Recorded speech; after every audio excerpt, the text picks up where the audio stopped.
Di Jumat Berkah Korem 044, Gapo menggelar aksi bakti sosial dengan mengunjungi panti asuhan, membagikan paket sembako kepada anak yatim piatu serta warga yang kurang mampu, Jumat tanggal 21 Juni tahun 2024. Pada momen Jumat Berkah ini, Korem 044, Gapo mengunjungi panti asuhan Et-Taubah dan Muara Kasih yang berada di Kecamatan Ilir Timur 1 Kota Palembang.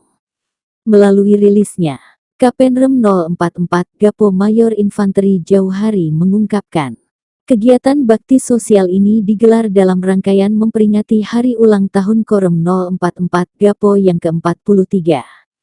Hadir pada kesempatan ini Kasrem 044 Gapo Kolonel Infanteri Ahmad Hadi Al-Jufri beserta para kasih, Kabalakrem serta Ibu-Ibu Persit Kartika Chandra Kirana Koor Cabang Rem 044 PD2 Sriwijaya, kata Kapenrem melanjutkan. Kasrem berpesan kepada kita semua agar selalu bersyukur. Sisihkan sebagian harta kita, karena di dalam harta kita tersebut terdapat hak-hak anak yatim piatu.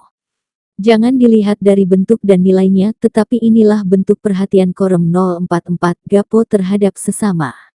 Ini merupakan wujud kepedulian TNI kepada masyarakat, ucapnya. Bakti sosial yang kita laksanakan ini merupakan media silaturahmi antara Korem 044 Gapo dengan warga dan anak-anak yatim piatu.